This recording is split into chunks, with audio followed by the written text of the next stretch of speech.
জুলাই সনদের দাবি মানে বাস্তবায়নের সঙ্গে এই কাঙ্ক্ষিত ইসলামী শরিয়া বা খেলাফত কায়েমের কোনো অগ্রগতি সাধিত হবে কিনা, এটা আপনারা এরকম মনে করছেন কিনা? মানে জুলাই সনদ ও শরিয়া ভিত্তিক শাসনের কোনো সম্পর্ক রয়েছে কিনা? খেলাফতের যে ব্যবস্থা বা ইসলামী ব্যবস্থা, আমরা যেটা বিশ্বাস করি অ্যাজ এ মুসলিম, সেটা হলো যে আল্লাহ প্রদত্ত যে ব্যবস্থা, সেটাই মানব জাতির জন্য সবচেয়ে কল্যাণকর ব্যবস্থা। আদার্স অন্যান্য সেক্টরের মতো রাজনীতি, রাষ্ট্র ব্যবস্থা, শাসন ব্যবস্থার ক্ষেত্রেও ইসলামের চেয়ে উত্তম এবং সুন্দর কোনো ব্যবস্থা হতে পারে না। মানুষের সাম্য, মানবিক মর্যাদা, মানুষের মৌলিক অধিকার নিশ্চিত করার ক্ষেত্রে ইসলাম হলো সর্বশ্রেষ্ঠ ব্যবস্থাপনা এবং একমাত্র নির্ভুল ব্যবস্থাপনা। কাজে সেই ক্ষেত্রে ইসলামের যে বড় একটি মৌলিক চাহিদা, সেটি হলো মানব সমাজের মধ্যে সাম্য এবং ইনসাফ কায়েম হওয়া, বৈষম্য দূরীভূত হওয়া। তো আমরা মনে করি যে জুলাই সনদের রাষ্ট্রীয় ভিত্তি প্রতিষ্ঠার মাধ্যমে তো একটা বৈষম্য বিদরিত হওয়ার ক্ষেত্রে, ইনসাফ প্রতিষ্ঠার ক্ষেত্রে আমাদের এক ধাপ অগ্রগতি হবে। বিগত যে ৭২-এর বাংলাদেশের যে বন্দোবস্ত, রাজনৈতিক বন্দোবস্ত, সেটাকে আমরা চরম বৈষম্যপূর্ণ, ইসলামের প্রতি অনেক বেশি বিদ্বেষী মনোভাবাপন্ন আমরা মনে করি। সেই জায়গাটা থেকে জুলাই সনদ অবশ্যই, যেহেতু এর মধ্যে অনেকটা ভারসাম্য আসবে, ইনসাফের, ন্যায় এবং ইনসাফ মানেই হলো ইসলামের প্রতি এক ধাপ অগ্রগতি। ওকে, মাওলানা মামুনুল হক, আপনি এই শরিয়া ভিত্তিক শাসন ব্যবস্থার যে কথা বলছেন, সেইটা আমি আগেও আপনাকে এই প্রশ্ন করেছিলাম, আবারও আপনাকে এই প্রশ্ন করতে চাই যে আপনারা যে শরিয়া শাসন চান, সেই রকম কোনো শরিয়া শাসন এই মুহূর্তে পৃথিবীর কোনো জায়গায় আসলে চলছে কিনা? সৌদি আরব, ইরান, আফগানিস্তান, তুরস্ক বা মিশর, এই রকম মালয়েশিয়া, ইন্দোনেশিয়া, কোথাও এই মডেলটা চলছে কিনা? আপনারা কোন মডেলটা আসলে অনুসরণ করতে চান? আমিও আগে যেরকম জবাব দিয়েছিলাম, আমার সেই প্রশ্নের একই রকম জবাব, যে সৌদি আরব বা মিডিল ইস্টের যে দেশগুলো আছে, আরব সংযুক্ত আরব আমিরাত, কুয়েত, এই সকল দেশগুলোতে শরিয়ার একটা দিক তারা ফলো করে। বিচার ব্যবস্থায় তারা শরিয়ার অনেকগুলো বিধিবিধান সেখানে কার্যকর রয়েছে। রাজনৈতিক যেই তার যে মডেল, সেটা খুব আংশিকভাবে ইরান কিছুটা ফলো করার চেষ্টা করে। ইরানের ধর্মীয় বিশ্বাসের দিক থেকে আমাদের সাথে যথেষ্ট মতপার্থক্যের জায়গা আছে।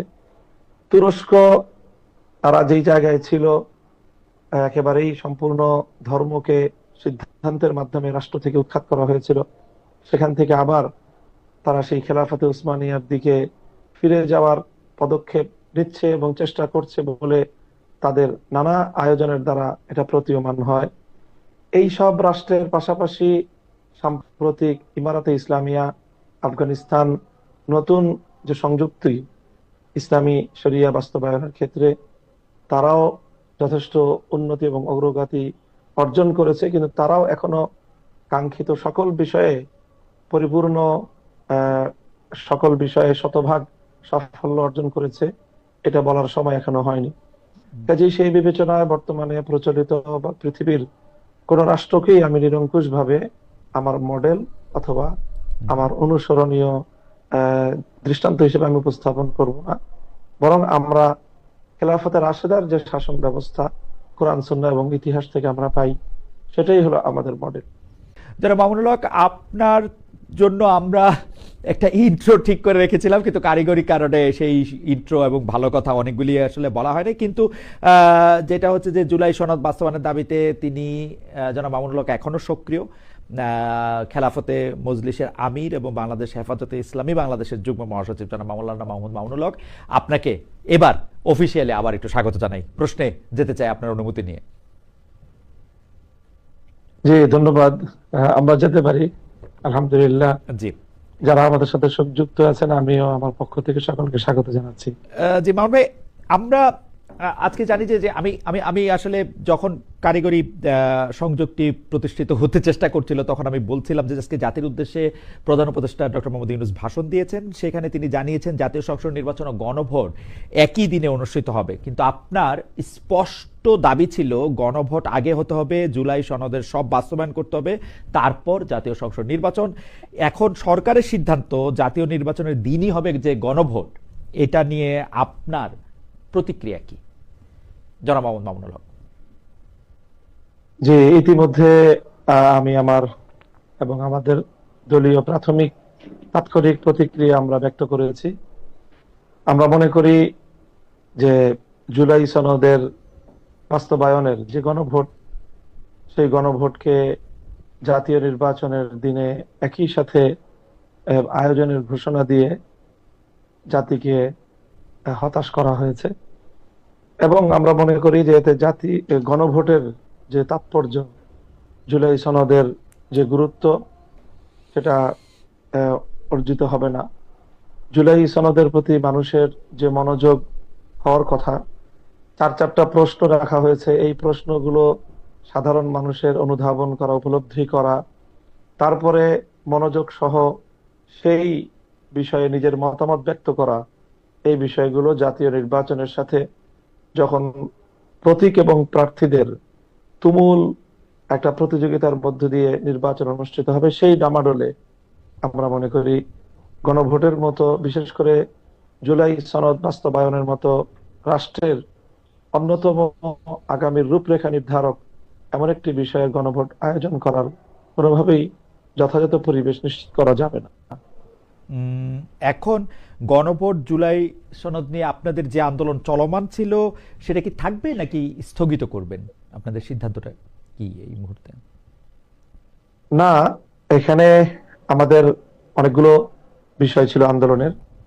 তার মধ্যে অন্যতম একটা ছিল যে সরকারি আদেশের মাধ্যমে, রাষ্ট্রীয় আদেশের মাধ্যমে জুলাই সনদের প্রাথমিক যে আইনি ভিত্তি প্রদান। আমরা যদিও প্রত্যাশা করছিলাম যে সরকারি অন্য কোনো আদেশের মাধ্যমে হবে, এরপরে যেভাবে আদেশ হয়েছে আমরা সেটিকে স্বাগত জানাই, যে একটি সরকারি আদেশ জারি হয়েছে। সেই আদেশ জারির মাধ্যমে জুলাই সনদের প্রাথমিক আইনি ভিত্তি হয়ে গেল। এটির প্রথম বিষয়। দ্বিতীয় বিষয় হলো যে আমাদের যে গণভোট জাতীয় নির্বাচনের আগে পৃথকভাবে চাওয়ার যে মূল লক্ষ্য এবং উদ্দেশ্য, সেক্ষেত্রে অনেকগুলো বিষয় ছিল। সেই বিষয়গুলোকে, এর মধ্যে গুরুত্বপূর্ণ অনেকগুলো বিষয়কেই প্রশ্ন আকারে যে গণভোটের 4টি যে পয়েন্ট ওখানে নির্ধারণ করা হয়েছে, তার মধ্যে বেশ কিছু বিষয় রয়েছে। কাজেই সেই ক্ষেত্রে আমাদের আংশিক দাবি এখানে বাস্তবায়িত হচ্ছে, কিন্তু বড় দাবি যেটা ছিল যে গণভোটের যে গুরুত্ব, জুলাই সনদের যেই দাবি, সেই দাবির প্রেক্ষিতে যেভাবে গণভোট হওয়ার কথা, সেই গণভোটের তাৎপর্য হারানোর প্রেক্ষিতে আমরা এটাকে স্বাগত জানাতে পারছি না। আমরা যেহেতু এই বিষয়টা আরো পর্যালোচনার বিষয়, দলীয় ফোরাম এবং 8 দল আমরা যারা আন্দোলনে আছি, এই বিষয়গুলো আমাদের 8 দলীয় ফোরামেও আলোচনা হয়ে তারপরে আমরা পরবর্তী একটা পদক্ষেপ বা আমাদের পরবর্তী ঘোষণা আমরা জাতির সামনে দিব ইনশাআল্লাহ। তার মানে আন্দোলন চলবে কি চলবে না সেটা আপনারা মানে সিদ্ধান্ত নিয়ে তারপরে জাতির সামনে আপনারা পরে জানাবেন। এই মুহূর্তে আন্দোলন স্থগিত থাকবে না চলবে সেই ব্যাপারে আপনারা কোনো সিদ্ধান্ত নেন নাই? এই মুহূর্তে আমাদের যেই কর্মসূচি আগে থেকে ঘোষণা করা আছে, সেই কর্মসূচিগুলো পালিত হবে এবং আগামী 16ই নভেম্বর আমরা একটি সম্মিলিত বৈঠকে সিদ্ধান্ত রয়েছে। আমরা আশা করছি সেখান থেকে চূড়ান্ত সিদ্ধান্ত আসবে। আপনারা অনেক বছর ধরেই বলছেন যে ক্ষমতায় যেতে পারলে ইসলামী শরিয়া মোতাবেক রাষ্ট্র আপনারা চালাবেন, আপনাদের দলের নাম থেকে খেলাফতের বিষয়টি স্পষ্ট হওয়া যায়, তার জন্যই রাজনীতি করছেন। আমাদের একটা ছোট্ট প্রশ্ন আছে যে জুলাই সনদ বাস্তবায়নের দাবিতে যে আপনারা সোচ্চার, আরেকটু যদি পরিষ্কার করতেন যে আপনার স্কুল, মানলাম যে পৃথিবীর কোন রাষ্ট্রকে আপনি মডেল হিসেবে নিচ্ছেন না, আদর্শ হিসাবে আপনি কাকে নিচ্ছেন? কারণ স্কুল অফ থটসেও আমরা নানা সময় নানা জনের মধ্যে মত পার্থক্য দেখি যে ইসলাম ধর্ম অনুসরণ করলে, আপনি ইরানের কথা বললেন, আফগানিস্তান বা সৌদি আরবের কথা বললেন, এখন হাশেমি, উমাইয়া, খোলাফায়ে রাশিদিনের কথা বললেও সেইটাও আবার মানে যেহেতু ওসমান রাদিয়াল্লাহু আনহুর সময় থেকে এটি একটি উমাইয়াদের জায়গা থেকেও আমরা একটা আলাদা স্কুল অফ থটস দেখি, যেটা আপনি আসলে অনেক বেশি জানেন। তো সেই স্কুল অফ থটস এর মধ্যে আপনারা আসলে কোন স্কুল অফ থটস অনুসরণ করবেন যদি আপনারা রাষ্ট্র ক্ষমতায় আসেন? স্কুল অফ থটস বলতে আমাদের যে ফিকহের ক্ষেত্রে, হুম হুম মানে আমরা যে ফিকাহ মানি, ইসলামের ফিকাহ মানার ক্ষেত্রে স্কুল অফ থটস এর একটা পার্থক্য, সেটা শুধুমাত্র ইসলামী ফিকহের ক্ষেত্রে চারটা স্কুল অফ থটস আছে, এবং হুম চারটার বাইরে হুম আরেকটা স্কুল অফ থটস বর্তমান সময়ে বিশ্বজুড়েই জনপ্রিয়তাও আছে। সেটি হলো যেটাকে সালাফি হুম একটি স্কুল অফ থটস আমরা বলতে হুম পারি। এই পাঁচটি স্কুল অফ থটস বর্তমানে পৃথিবীতে চলছে ফিকহের ক্ষেত্রে। হুম আর যদি ইসলামী আকীদার বিশ্বাস সহ বলি, তাহলে মৌলিকভাবে দুটি পার্থক্য বা দুটি এখানে ভাগ, একটা হলো শিয়া আর একটা হলো সুন্নি। এই সুন্নির মধ্যে কিন্তু সমস্ত স্কুল অফ থটস গুলো একীভূত। তো আমরা সেই জায়গায় কোনোভাবেই শিয়া মডেলকে আমরা বিশ্বাস, চিন্তা, দর্শনের ক্ষেত্রে অনুসরণ করি না। আমরা সুন্নি থটসটাকে অনুসরণ করি। এবং রাষ্ট্রবিজ্ঞান ক্ষেত্রে, রাষ্ট্রবিজ্ঞান এবং রাজনীতির ক্ষেত্রে এই স্কুল অফ থটস গুলোর মধ্যে কোনো ভেদাভেদ নেই। এখানে সুন্নি যেই মতবাদ, যেটা কোরআন সুন্নাহ ভিত্তিক, সেটাকে আমরা আমাদের মডেল বলে এবং আমাদের স্কুল অফ থট হিসেবে আমরা অনুসরণ করি।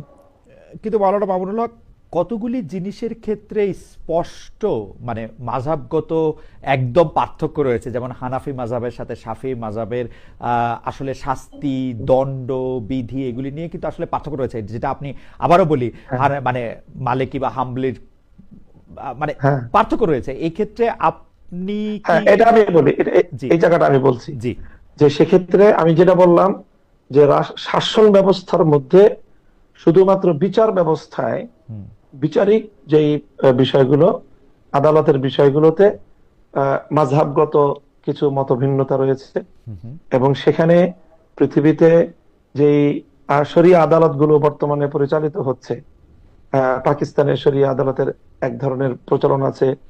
ইভেন আমাদের পার্শ্ববর্তী ভারতেও হুম যে আপনার ফ্যামিলি বা পারিবারিক আদালত হিসাবে যে আদালত আছে, সেই আদালতেও কিন্তু রাষ্ট্রীয়ভাবে সেটা সমর্থিত এবং রাষ্ট্রীয়ভাবে সেটা পরিচালিত। সেখানেও এক ধরনের স্কুল অফ থট অনুসরণের একটি বিষয় রয়েছে। তারপরে মিডিল ইস্টে যে শরিয়া আদালতগুলো আছে, হুম হুম সেগুলো একটা মাযহাবকে অনুসরণ করে। তুরস্কে তারা এক ধরনের মাযহাব অনুসরণ করে, হুম এবং আফগানিস্তানে তারা যে সম্পূর্ণ শরিয়া আদালত প্রতিষ্ঠা করেছে, তারা কিন্তু সেই শরিয়া আদালত সম্পূর্ণ হানাফি মাযহাব অনুযায়ী তারা পরিচালনা করে। হুম কাজেই এই শরিয়া আদালত পরিচালনার ক্ষেত্রে রাষ্ট্রের যে বিচার ব্যবস্থা থাকে, হুম সেই বিচার ব্যবস্থার এক ধরনের স্বাধীনতা আছে, যে কোরআন সুন্নাহর মূল যে আদর্শের উপর থেকে মাযহাবগত ব্যবধানের ক্ষেত্রে তারা শরীয়তের ফিকহের অন্যান্য মাসালার মধ্যে যেমন যে কোনো মাযহাব অনুসরণ করার মূলনীতি আছে, ঠিক সেই রকমই বিচারিক ক্ষেত্রে, আদালতের ক্ষেত্রেও যে কোনো একটি স্কুল অফ থট অনুসরণ করার মূলনীতি আছে। সেই মূলনীতিকে অনুসরণ করে আদালত সেটা অনুসরণ করতে পারে। আমি পরবর্তী আলাপে যাই, কারণ আপনার কাছে অনেক প্রশ্ন রয়েছে, কিন্তু আমরা আশা করব যেগুলি জি। বিষয়ের মধ্যে থেকে মানুষের সরাসরি সম্পর্ক রয়েছে, যেমন নারী শিক্ষা, নারী কর্ম, অন্য ধর্মাবলম্বীদের প্রতি ব্যবহার, সেক্ষেত্রে যেহেতু মাযহাবগত পার্থক্য রয়েছে, কোরআনের না, বিভিন্ন বিষয় নিয়ে। আমি বলি খালেদ জি ভাই, একটু বলি, জি বলেন। আপনি যে এই তিনটা পয়েন্ট উল্লেখ করলেন, জি নারী শিক্ষা, জি নারী কর্ম এবং অন্য ধর্মাবলম্বীদের জি অধিকার, এই জায়গাগুলোতে মাযহাবের তেমন কোনো ব্যবধান নেই। আচ্ছা, আমার মনে হয় এগুলো সব মাযহাবী। যে আপনারা কোনটা অনুসরণ করবেন সেটা নিশ্চয়ই বলবেন, এবং অর্থনৈতিক অবস্থা, বিচারিক ব্যবস্থা, তারপরে হচ্ছে পাঠ্যক্রম, বৈদেশিক যে সম্পর্ক, সেসব ক্ষেত্রে আপনারা নিশ্চয়ই এগুলি পরিষ্কার করবেন, এবং আমরা কি সেগুলি আপনারা অবশ্যই, নিশ্চয়ই অবশ্যই। সেগুলি নিশ্চয়ই আপনারা স্পষ্টভাবে বলবেন যে এটার ক্ষেত্রে যখন আপনারা নির্বাচনের ক্ষেত্রে যাবেন। আমি পরবর্তী প্রসঙ্গে যাই, সেটি হচ্ছে যে গত কয়েক মাস ধরে আপনি জানেন যে হেফাজতে ইসলামের আমির জামায়াতে ইসলামীকে নিয়ে একের পর এক নেতিবাচক বক্তব্য দিচ্ছেন। আমি যদি একটু পরে বলি যে উনি বলছেন জামায়াতের ইসলাম মদিনা নয়, মওদুদির ইসলাম, জামায়াতের আকিদা সহি নয়, জামায়াত কাদিয়ানীদের চেয়েও ভয়ঙ্কর, জামায়াত ইমানের বড় ডাকাত, এসব বলে তিনি জামায়াতকে ভোট দিতে নিষেধ করছেন। আপনি হেফাজতের আমিরের বক্তব্যকে বলছেন ব্যক্তিগত মন্তব্য। এই বক্তব্য যদি সংগঠনেরও নাও হয়, এই বক্তব্যগুলি নিয়ে আপনার ব্যাখ্যা বা মূল্যায়ন কি, আমি এটা জানতে চাই। যে মিডিয়ায় আমরা নিউজটা এরকম দেখতে পাই যে হেফাজত এখন কিছুটা বিএনপির দিকে, আর হেফাজত নেতাদের রাজনৈতিক দলগুলি কিছুটা জামায়াতের সঙ্গে। আপনি যদি একটু আমাদের একটু বলতেন যে জামায়াতকে যেভাবেই তিনি বলছেন, হেফাজতের আমির জনাব শাহ মহিবুল্লাহ বাবুনগরী, তার বক্তব্যটাকে আপনি ব্যক্তিগত মন্তব্য বললেও যেহেতু তিনি একটি আপনাদের অরাজনৈতিক সংগঠনের আমির, সেটাকে আপনারা আসলে কিভাবে দেখেন? তো উনি যেহেতু অরাজনৈতিক ব্যক্তিত্ব, তার বক্তব্যগুলো অরাজনৈতিক, এবং তিনি তার ধর্মীয় বিশ্বাসের জায়গা থেকেই এই বক্তব্যগুলো দিয়েছেন। হ্যাঁ, বক্তব্যগুলোর মধ্যে কিছু বিষয় আছে যে বিষয়গুলো একটা উপমা, হ্যাঁ, একটা বিষয় হলো একটা এক্সাম্পল অথবা কোন একটা দৃষ্টান্ত বর্ণনা করা হয়। রূপক অর্থের একটা বিষয় আমরা জানি ব্যবহারিক ক্ষেত্রে আছে। যেমন আমি দৃষ্টান্ত হিসেবে একটা কথা বলি, যেমন আমাদের মধ্যে অনেক বড় একজন ইসলামিক স্কলার, এই বিগত শতাব্দীর, আল্লামা জাহেদ কাউসারি তার নাম। তার একটা খুব জনপ্রিয় একটা মন্তব্য আছে, সেটা হলো আল্লাহ মাযহাবিয়াতু কান্তারাতুল্লাহ দীনিয়া, যে মাযহাবকে অস্বীকার করা এটা ধর্মকে অস্বীকার করারই একটা সিঁড়ি। তো অথচ আমরা কিন্তু এটা বলি না, আমাদের দৃষ্টিভঙ্গিগতভাবে আমরা এটা বলি না যে যে মাযহাব মানে না সে দিন মানে না, এমনটা কিন্তু বলি না। কিন্তু ওনার এই কথাটা, এটা হলো একটা সুদূর প্রসারী রূপক অর্থের এবং পরবর্তী একটা পরিণাম বিবেচনায় তিনি এই কথাটি বলেন। ঠিক তদ্রূপ আমিরে হেফাজতের যে মন্তব্যটি আপনি কোট করলেন, সেটি মূলত ওনার নিজস্ব মন্তব্য না। এটা আমাদের উপমহাদেশের একজন খ্যাতিমান আলেমে দ্বীন এবং এই পাক ভারত উপমহাদেশের, ভারত এই স্বাধীনতা, ইংরেজ বিরোধী স্বাধীনতা আন্দোলনের অন্যতম রূপকার হুসাইন আহমদ মাদানী, যিনি ভারতের অত্যন্ত প্রভাবশালী দারুল উলুম দেওবন্দের বড় মাপের একজন শাইখুল হাদিস, তার এই মন্তব্য যে তিনি বলেছেন, যেটা যে মওদুদী সাহেবের যে ওনার যে দৃষ্টিভঙ্গি ইসলাম সংক্রান্ত বিষয়ে, সেই দৃষ্টিভঙ্গিগুলো যদি পরিপূর্ণভাবে প্রতিফলিত হয়, তাহলে তার যে ফলাফলটা দাঁড়াবে, সেই ফলাফলটা অনেক ভয়ঙ্কর। তো যেহেতু কাদিয়ানি ফিতনাটা এটা একটা সীমিত পরিসরের মধ্যেই এটা সীমাবদ্ধ, কিন্তু মওদুদী সাহেবের তার যে চিন্তাধারাগুলো, সেগুলো ব্যাপক মানুষের মধ্যে আলোড়ন সৃষ্টিকারী, ব্যাপক মানুষের মধ্যে এটা জনপ্রিয়তা লাভ করেছে। সেই বিবেচনায় উনি বলেছেন যে মওদুদী মত, এই কাদিয়ানি মতবাদ তো একটা গণ্ডিবদ্ধ কিছু মানুষকে বিভ্রান্ত করছে, কিন্তু মাওলানা মওদুদী সাহেবের যেই চিন্তাধারাগুলো ধর্ম সংক্রান্ত, ইসলাম সংক্রান্ত, ইতিহাস সংক্রান্ত, সাহাবীদের সংক্রান্ত, নবীদের সংক্রান্ত, সেই বিশ্বাসগুলো, এটার যে পরিণাম, যদি কেউ শায়েখ, আমার বিশ্বাসগুলিকে, একটা প্রশ্ন আছে, সেটা একটু হচ্ছে কথাটা শেষ করে, একটু এই কথাটা শেষ, এক মিনিট ভাই, জি একটু। জি জি, যে যদি কেউ এই বিশ্বাসগুলোকে ধারণ করে নেয়, তাহলে তার ফলাফল তার জীবনে অত্যন্ত ভয়াবহ ঘটতে পারে। ইতিমধ্যে বারবার কিন্তু জামাতে ইসলাম তারা এই কথা বলার চেষ্টা করে যে তারা সম্পূর্ণরূপেই মওদুদী সাহেবের সকল মতবাদকেই যে তারা অক্ষরে অক্ষরে বাস্তবায়ন করবে, এমন ঘটনা কিন্তু তাদের, ঘোষণা তাদের পক্ষ থেকে নেই। তো সেই জায়গা থেকে আমিরে হেফাজতের বক্তব্য হলো মূলত মওদুদী সাহেবের চিন্তাধারা ব্যক্তিগত, এবং তার সেই চিন্তাধারাগুলি অনুসরণ করলে, কেউ ধারণ করলে তার যে ভয়াবহ ফলাফল ঘটতে পারে, সেই বিষয়ে সতর্কবাণী। আর আমরা যেই জায়গা থেকে কাজ করতেছি, সেটা হলো আমরা মনে করি যে ইসলামী রাজনৈতিক দল হিসাবে আমাদের প্রধান ফোকাস পয়েন্ট হলো যারা রাষ্ট্র ব্যবস্থায় ইসলাম চায় আর যারা রাষ্ট্র ব্যবস্থায় ইসলাম চায় না। যখন ইসলামিক রাজনৈতিক বক্তব্যের সাথে একমত না, তাহলে আমি এই বক্তার সাথে দূরদৃষ্টি সম্পন্ন এবং ধর্মীয় স্কলার, কাজেই তিনি তার ধর্মীয় জায়গা থেকে এটার পরিণামের বিষয়ে সতর্ক করেছেন। আমরা জামাতে ইসলামের যারা আছে, মওদুদী সাহেবের ফলোয়ার, তাদেরকেও আমরা সতর্ক করার জন্য আমরা ওই কথা বলি যে ওকে। এই বিষয়টা যদি আপনারা যদি ভুল করেন, তাহলে আপনারা এই ধরনের ক্ষতির মধ্যে পতিত হতে আপনি পারেন। কি মনে করেন যে আল্লামা মামুনুল হক, আপনি কি মনে করেন যে মওদুদী সাহেবের দেখিয়ে দেওয়া আদর্শ বা পথ বাদ দিলে জামায়াতে ইসলামী যে মানে কথা বলে সেই রাজনীতিতে তারা থাকবে, নাকি তাদের কিছু পরিবর্তনও করতে হবে যদি ব্যাপারটা শুধু মওদুদী সাহেবই হয়? হ্যাঁ, শুধু এখানে আমি জামাতে ইসলামের রাজনীতি সম্পর্কে আমার যে অবজারভেশন, হুম। সেটা হলো জামাতে ইসলাম অনেক ক্ষেত্রেই মওদুদী সাহেবের অনেক আদর্শকেই তারা অনুসরণ করে না। ওকে। যারা মওদুদী সাহেবের একনিষ্ঠ ভক্ত, তাদের পক্ষ থেকে জামাত ইসলামের ব্যাপারে এই ধরনের বড় ধরনের আপত্তিও আছে হুম।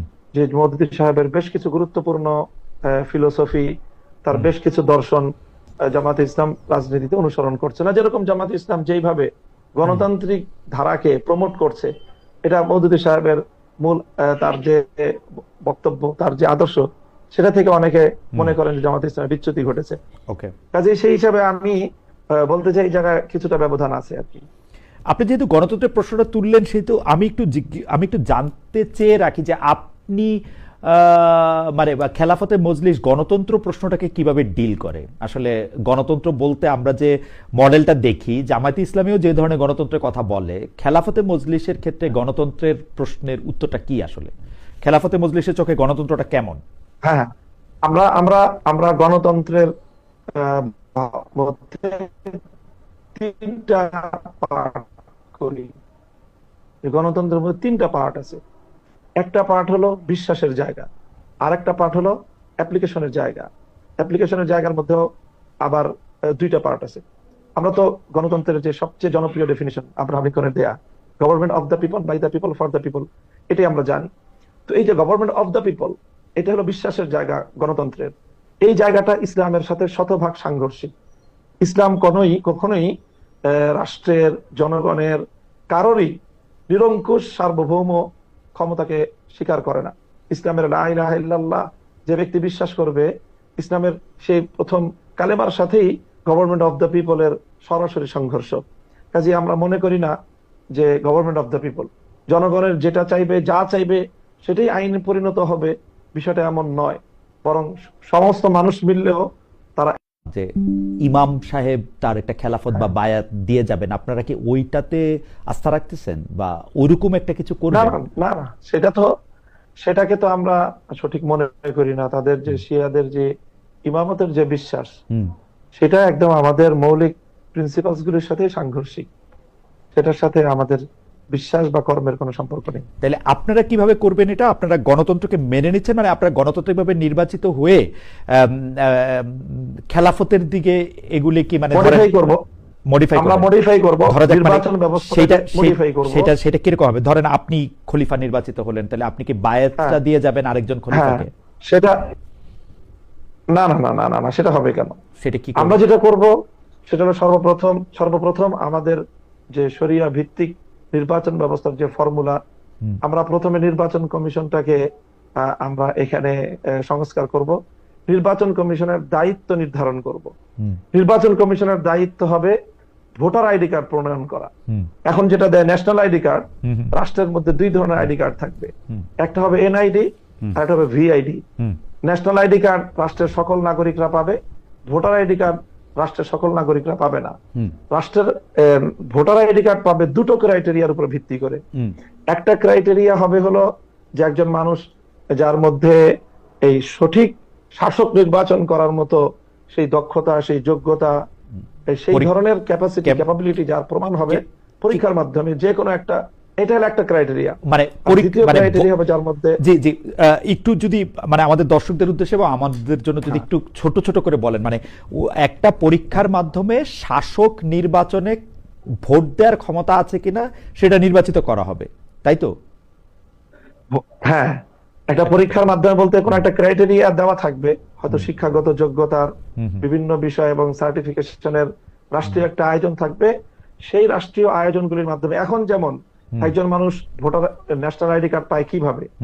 ন্যাশনাল আইডি কার্ড কিন্তু পাওয়ার জন্য তার স্থানীয় একটা প্রশাসনিক, তারপরে জনপ্রতিনিধি, যে স্থানীয় সরকারের একটা মিনিমাম হুম। সেখানে তার একটা লাগে, মানে সেখান থেকে সত্যায়ন লাগে। রাইট। ঠিক ওরকম কোন একটা আয়োজন থাকবে, হুম। ওরকম কোন একটা আয়োজন থাকবে যে সত্যায়নের মাধ্যমে, একটা যাচাই বাছাইয়ের মাধ্যমে একজন ভোটারের প্রথম ক্রাইটেরিয়া তাকে উত্তীর্ণ হতে হবে যে হ্যাঁ, তিনি একজন যোগ্য শাসক নির্বাচন বা যোগ্য শাসক বাছাই করার মতো তার মিনিমাম যোগ্যতা এবং দক্ষতা তার মধ্যে ওকে, আছে। এই এই এটাকে এই তার এই প্রমাণ এই করতে হবে। যোগ্যতাটা অর্জনের জন্য তাকে একটা বিশেষ শিক্ষায় শিক্ষিত হতে হবে, তাই তো?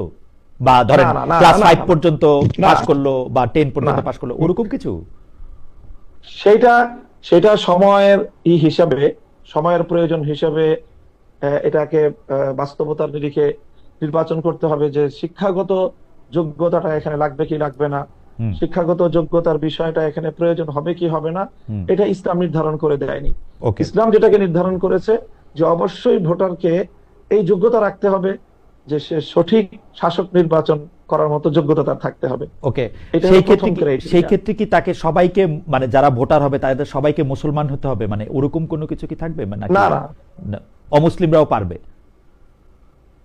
অমুসলিমরা যদি তাদের মধ্যে ওই ধরনের, তাদেরকে যদি রাষ্ট্র নির্বাচন করে বা ব্যবস্থা করে, সেটা রাষ্ট্রের সিদ্ধান্তের, নির্বাহী সিদ্ধান্তের বিষয় থাকবে। হুম। সেই সিদ্ধান্তের আলোকে যদি সেটা হয়, তাদেরকে তাদের একটা মতামত নেওয়ার যদি অবকাশ রাখা যায়, সেটা রাখার অপশন থাকবে। আর দ্বিতীয় যে ক্রাইটেরিয়া থাকবে সেটা হলো যে আমানতদারিতা থাকতে হবে, হুম। যে নৈতিকতা, নীতি নৈতিকতার ন্যূনতম মানে একজন মানুষকে উন্নীত হতে হবে, যার দ্বারা এমন কোন অপরাধ বা এমন কোন অভিযোগ যার ব্যাপারে প্রমাণিত হবে যে তিনি ব্যক্তি স্বার্থে, দলীয় স্বার্থে অথবা অন্য কোনো স্বার্থের কারণে যোগ্য ব্যক্তিকে চেনার পরেও, জানার পরেও অযোগ্য ব্যক্তিকে শাসক হিসেবে তিনি যাকে মতামত দিতে পারেন, হুম। এরকম ব্যক্তিও ভোটার আইডি কার্ড পাবে না। যে এই দুটি ক্রাইটেরিয়া, ওকে। একটা হলো হ্যাঁ, মানে একটা হচ্ছে যে এক ধরনের যোগ্যতা, শাসক নির্বাচনে তার যোগ্যতা আছে কিনা, আরেকটা হচ্ছে যে মানে তার নৈতিক জায়গা থেকেও সে আসলে কতটা তৈরি হ্যাঁ, এটা করার জন্য। আমি ছোট ছোট দুই তিনটা প্রশ্ন করতে চাই। নারীরা কি এই জায়গায়, বা যারা ইসলাম ধর্ম অবলম্বন করে না, সেটা আপনি বললেন, তারাও কি এই যোগ্যতা অর্জন করতে পারবে যদি এটা মানে না? নারীরা তো অবশ্যই পারবে, এখানে নারী পুরুষের কোনো ভেদাভেদ নাই, নারী পুরুষের ভেদাভেদ নাই।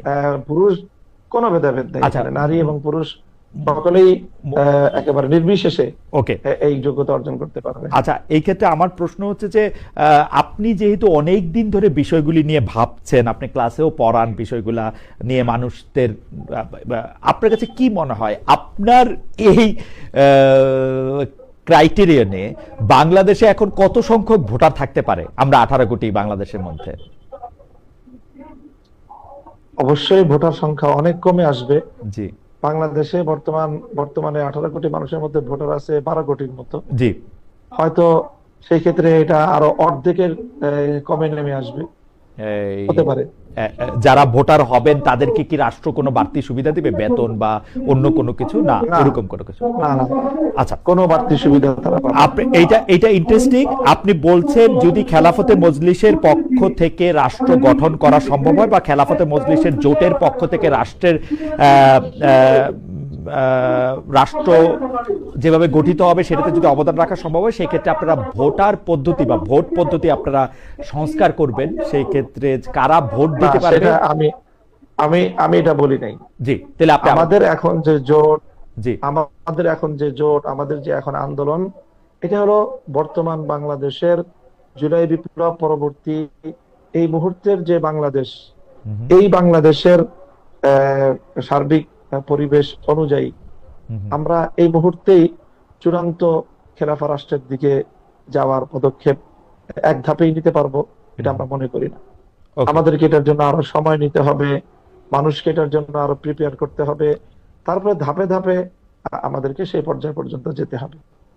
ওকে, আপনি ধাপে ধাপে এখানে যেতে চান, তবে আপনার লক্ষ্য হচ্ছে যে এরকম একজন ভোটার, যেটি আসলে ইসলামের সাথে সম্পর্কযুক্ত, ওরকম একটা ভোটার তালিকা করা, যেখানে একটা ভিআইডির প্রস্তাব আপনি করছেন, যেখানে ভোটার আইডেন্টিফিকেশন কার্ড হবে, শুধুমাত্র একজন নাগরিক হইলেই তিনি ভোট দিতে পারবেন, ব্যাপারটা এরকম না হইতে পারে। সেটা হওয়ার ক্ষেত্রে কি কি ক্রাইটেরিয়ান হবে সেটা হয়তো আলোচনার মাধ্যমে, পরবর্তী সময় সিদ্ধান্তের মাধ্যমে সেটি ঠিক করা হবে। আপনাকে ধন্যবাদ। আমি পরবর্তী প্রসঙ্গে যাই যে আপনি মানে এই সরকার অনেকেই মানে ব্যাপারটা এরকম করে বলেন যে ডক্টর মোহাম্মদ ইউনূস সরকারই আসলে আপনাদের কাবুল যাওয়ার ব্যবস্থা করে দিয়েছিলেন বা কাবুল যেতে দিয়েছিলেন, এর জন্য নিশ্চয়ই আপনারা ধন্যবাদও দিয়েছেন। আমাদের যে অন্তর্বর্তী সরকার আছে অর্থাৎ ডক্টর ইউনূসের সরকার আপনাদের মাধ্যমে তালেবান সরকারকে কি কোনো বার্তা দিয়েছিল? আপনারা এর মধ্যে সংবাদ মাধ্যমে বলেছেন যে তালেবান সরকার আপনাদের মাধ্যমে বাংলাদেশ সরকারের কাছে অনুরোধ করেছে যাতে ঢাকায় তাদের কূটনৈতিক মিশন সক্রিয় করা যায়। মানে এই বিষয়ে কোনো আপডেট আপনারা জানাতে পেরেছেন কিনা তালেবান সরকারকে? মানে তালেবান সরকার আপনাদের কাছে কি চেয়েছে সেটা আপনারা আমাদের জানিয়েছেন।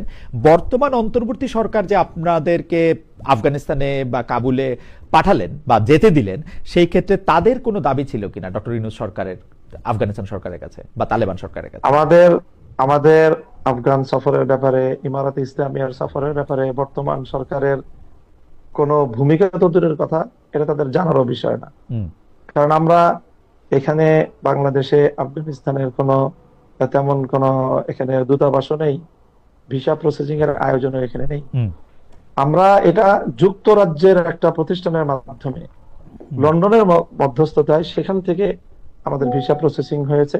হুম এবং বাংলাদেশ থেকে যেহেতু সরাসরি কাবুলে যাতায়াতের কোনো উপায়ও নেই, এই জন্য আমরা বাংলাদেশ থেকে যাইও নি হুম এবং সোজাসুজি বাংলাদেশে আমরা আসতেও পারিনি। হুম কাজেই এটার সাথে সরকার অথবা সরকারি কোনো কর্তৃপক্ষের ন্যূনতম কোনো সম্পর্কই নেই। এখানে আমরা সম্পূর্ণ ব্যক্তি উদ্যোগে, ব্যক্তি ইচ্ছায় এবং যুক্তরাজ্য ভিত্তিক একটা সংস্থার মধ্যস্থতা এবং তাদের আয়োজনে সেখানকার কাবুল সরকারের আমন্ত্রণ সেই সংস্থার মাধ্যমে আমাদের কাছে এসেছে, আমরা সেভাবে গিয়েছি। হ্যাঁ, সেখান থেকে সেই রাষ্ট্রের গুরুত্বপূর্ণ ব্যক্তিবর্গ তারা বাংলাদেশের সাথে কূটনৈতিক সম্পর্ক স্থাপনের আগ্রহ ব্যক্ত করেছে। আমরা সেই বার্তা প্রেসের মাধ্যমে বর্তমান সরকারের কাছে আমরা পৌঁছে দিয়েছি। আপনাদের আফগানিস্তান যাওয়ার সময় বা কাবুল যাওয়ার সময় আপনারা সরকারের কাউকে আপনারা ইনফর্ম করেন নাই যে আমরা আসলে আফগানিস্তান যাচ্ছি বা আফগানিস্তানের বা কাবুল সরকারের সাথে না, কথা বলতে চাচ্ছি, না, সেটা আপনারা আপনারা এটা বলেন নাই? না। ওকে। তো আপনাদের যে অনুরোধ আপনারা সরকারের কাছে পৌঁছে দিয়েছেন যে কূটনৈতিক মিশন করা যায় কিনা, সেই ব্যাপারে সরকার আপনাদের কিছু জানিয়েছেন? মানে কোনো আপডেট আছে সে ব্যাপারে? না, এই ব্যাপারে আমাদের কাছে কোনো আপডেট নেই। আমরা এমনিতে অফিসিয়াল ভাবে খোঁজ খবর নিয়েছি, তো অফিসিয়াল ভাবে ওই রকম যে অফিসিয়াল জবাব যে হ্যাঁ তারা তাদের সাথে আমাদের আফগানিস্তানের একটা ছোট্ট অফিস ঢাকায় আছে, সেখানে এক দুইজন ব্যক্তিও আছেন, তাদের সাথে যোগাযোগ আছে, তারা চেষ্টা করছে। এবং এটাও যে বাংলাদেশের পররাষ্ট্র উপদেষ্টা বিভিন্ন সফরে আফগানিস্তানের সেখানকার পররাষ্ট্র দপ্তরের কর্মকর্তাদের সাথে কথোপকথন হয়। বাংলাদেশের সাথে Kabul Dhaka chamber of commerce অথবা ব্যবসা বাণিজ্যের একটা লিঙ্ক তৈরি হওয়ার বিভিন্ন ধরনের কার্যক্রম অনেকেই করছে। পররাষ্ট্র মন্ত্রণালয় থেকে এইরকম তথ্য আমরা পেয়েছি। এর বাইরে সরকারের পক্ষ থেকে বিশেষ কোনো উদ্যোগ নাই। আপনারা যখন কাবুল সফরে গিয়েছেন, যারা মামুনুল হক, আপনি জানেন যে তার পরের মাসেই প্রথমবারের মতো ভারত সফর করে গিয়েছেন আফগানিস্তানের পররাষ্ট্রমন্ত্রী আমির খান মুত্তাকি। এবং আপনি জানেন যে কাবুল ও দিল্লির মধ্যে সম্পর্ক ব্যাপক উন্নয়ন হচ্ছে, বিপরীতে আফগানিস্তান ও পাকিস্তানের মধ্যে সীমান্তে প্রায় যুদ্ধাবস্থা তৈরি হচ্ছে, আহত নিহত হচ্ছে, ইদানিং তাদের সমঝোতা আলোচনাও ব্যর্থ হচ্ছে। বিশ্বাসের দিক দিয়ে তালেবান এখন ব্র্যান্ডিং করতে চাইছে পাকিস্তান নয়, ভারতের দেওবন্দ তাদের মানে যদি আমরা বলি উৎস। সার্বিক পরিস্থিতি নিয়ে কি বলবেন? মানে আমরা বাংলাদেশেও, পাকিস্তানে তো বটেই, আমরা কিন্তু আফগানিস্তানের সাথে একটা স্বাভাবিক কূটনীতিক সম্পর্ক আমরা দেখতে পাচ্ছি না। আপনার আসলে লন্ডনের একটা বা যুক্তরাজ্যের একটা সংস্থা, আমি ধরে নেই যে সেটা একটা বেসরকারি সংস্থায়, তাদের মধ্যে আলোচনা করে, অথচ আফগানিস্তানের পররাষ্ট্রমন্ত্রী তিনি ভারত সফর করে গেছেন এবং আমি যতদূর দেখতে পেয়েছি তিনি বেশ মানে সম্মান, আদর, ভালোবাসা এবং অনেক গুরুত্বও পেয়েছেন। এই ব্যাপারটা নিয়ে আসলে এটা অবশ্যই আমার বাংলাদেশের দুর্বল পররাষ্ট্র ব্যবস্থা নীতির কথাই আমি বলবো যে ভারতের মতো রাষ্ট্র যেইভাবে তারা তাদের রাষ্ট্রীয় সিদ্ধান্ত রাষ্ট্রের স্বার্থের জায়গা থেকে তারা ইন্ডিপেন্ডেন্টলি নিতে পারে, আমাদের বাংলাদেশ সেই স্বাধীনভাবে আমাদের পররাষ্ট্র বিষয়ক সিদ্ধান্তগুলো তারা নিতে পারে না। তারা এখনো সেই পশ্চিমা বিশ্বের ভয়ে ভীত সন্ত্রস্ত যে কি বলবে না বলবে, এর একটা বিষয়। আর ভারত এবং পাকিস্তান প্রসঙ্গ যেটা আপনি বলেছেন, ভারতের দেওবন্দ প্রসঙ্গ আপনার যেটা বলেছেন, সেটা হলো যে দেখেন এইটার মধ্যে দেওবন্দ প্রসঙ্গের মধ্যে ভারত পাকিস্তানের সম্পর্ক না। দেওবন্দ আমাদের ভারত, পাকিস্তান, বাংলাদেশ, আফগানিস্তান, এই টোটাল যে দক্ষিণ পূর্ব এশিয়া, এই এশিয়া মহাদেশ, এই এশিয়া দক্ষিণ পূর্ব এশিয়ার সাবকন্টিনেন্টালে আমাদের যে আমরা যে ধর্মের যে স্কুল অফ থট বা যেটাকে আমরা চর্চা করি আমাদের, সেটার মূল প্রাণ কেন্দ্র হলো দারুল উলুম দেওবন্দ। বিগত 150 বছর ধরে সেই জায়গা থেকে আমরা বাংলাদেশি যারা আছি কওমি মাদ্রাসার, আমরাও আমাদের অপর পরিচয় হলো আমরা দেওবন্দি। ঠিক একইভাবে আফগানিস্তানের বর্তমানে যারা রাষ্ট্র পরিচালনা করছে ইমারতে ইসলামিয়ার সরকার, এই টপ টু বটম পূর্ণটাই দেওবন্দি কওমি চিন্তার অধিকারী। এই জন্য তারা বলেছে যে তাদের প্রাণকেন্দ্র দেওবন্দ। পাকিস্তানের আলেম ওলামা যারা আছেন, জি পাকিস্তানের ধর্মীয় গোষ্ঠী আমাদের যারা আছেন, তাদেরও কিন্তু সকলের উৎস হলো দেওবন্দ। কাজে দেওবন্দকে যে মূল উৎস ধরা হয়, এটা শুধু আফগানিস্তানের জন্য না, সেটা পাকিস্তানের জন্য, আফগানিস্তানের জন্য, বাংলাদেশের জন্য এবং ভারতের জন্য। এটা একটা ভিন্ন বিষয়।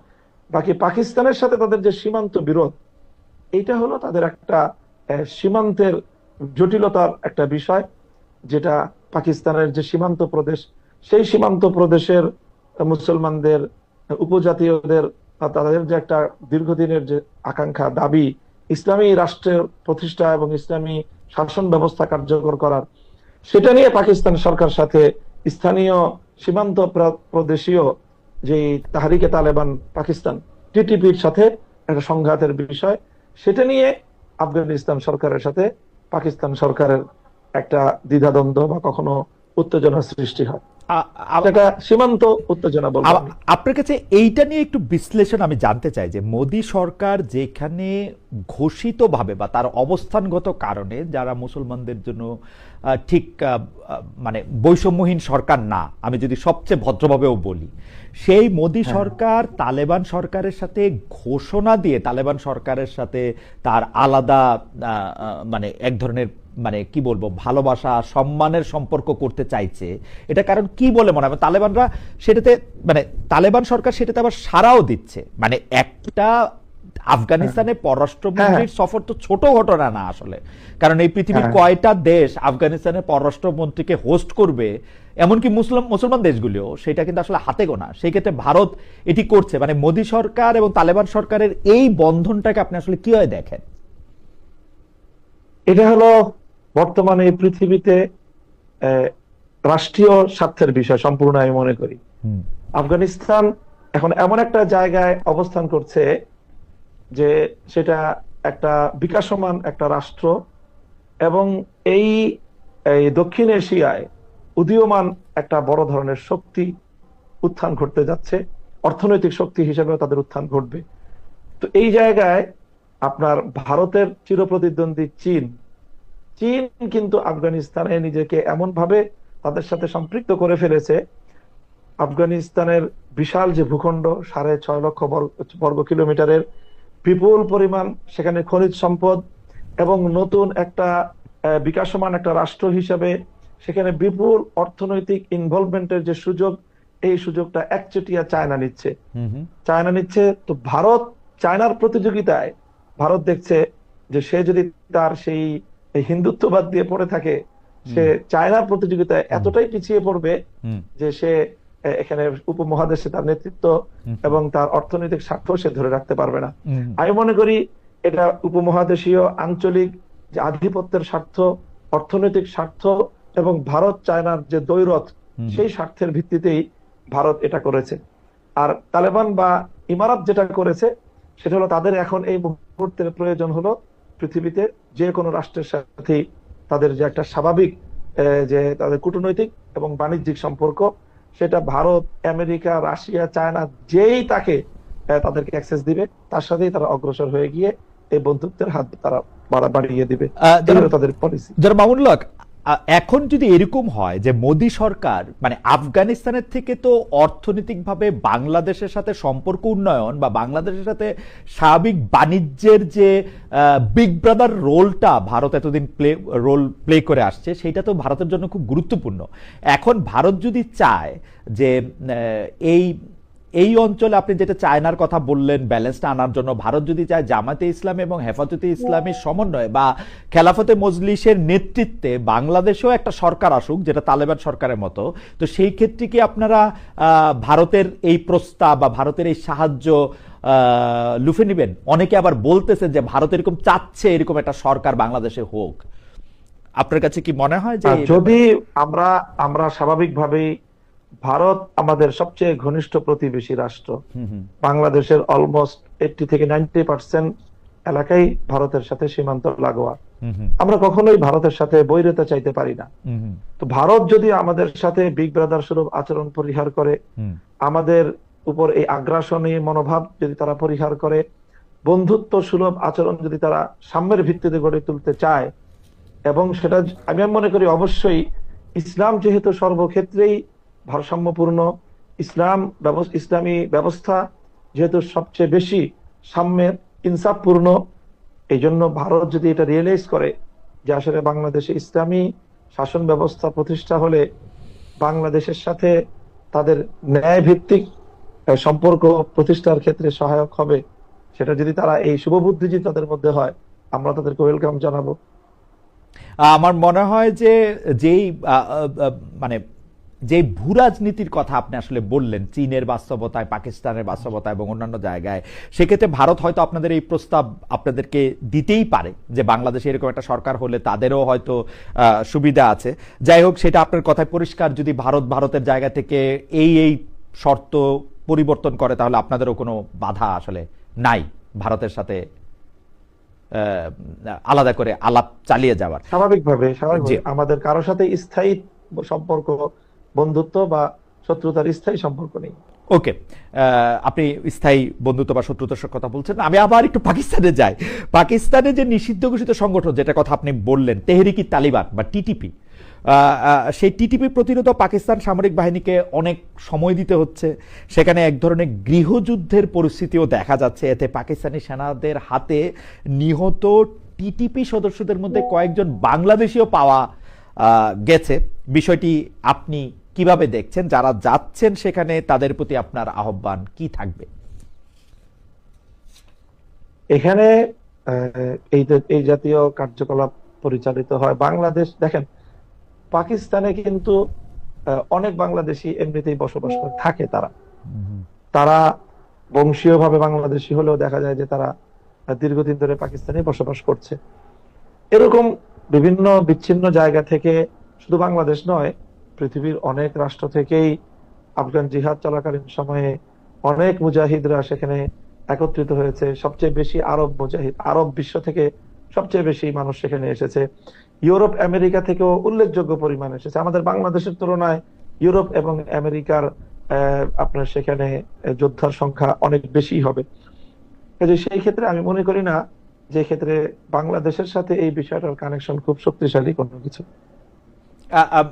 মানে আমাদের প্রশ্ন ছিল যে আপনি কি ওই টিটিপির হয়ে পাকিস্তানের এই যুদ্ধটাকে, যদি বাংলাদেশের কোনো তরুণরা যেতে চায় তাহলে সেই ক্ষেত্রে আপনি আহ্বান জানাবেন, মানা করবেন, নাকি আপনার অবস্থাটা কি হবে? মানে আপনি কি এটাকে একটা ন্যায় সঙ্গত ব্যাপার মনে করেন কিনা? না, এখানে আমরা যেহেতু পাকিস্তানের যে রাষ্ট্রের বিশেষ করে আলেম সমাজ যারা, তারা এই পাকিস্তান রাষ্ট্রের ভিতরে অন্তর্ঘাতমূলক এই কার্যক্রম গুলোকে তারা সমর্থন করছেন না ব্যাপকভাবে। কাজেই আমরা দূর থেকে আমাদের সম্পূর্ণ সেই বিষয়টা অ্যানালাইসিস নেই যে তারা আসলে কিভাবে কাজগুলো করছে। আমরা সেখানকার আমাদের নির্ভরযোগ্য আলেম সমাজের মতামতের উপরে আমরা আস্থা রাখতে চাই, এবং সেই ক্ষেত্রে আমরা বলি যে পাকিস্তানের মতো একটা রাষ্ট্রের ভিতরে অন্তর্ঘাতমূলক এই ধরনের সশস্ত্র তৎপরতা এটি কোনোভাবেই কাম্য নয়। আমাদের একজন দর্শক মন্তব্য করেছেন যে আপনি তো আসলে ঐতিহাসিকভাবে ভারতের বিরোধী একটা আপনার অবস্থান সবসময় ছিল, সে অবস্থান কোনো পরিবর্তন হয়েছে কিনা? আপনি চাইলে উত্তর দিতেও পারেন, নাইলে আমরা পরের প্রশ্নে যাই।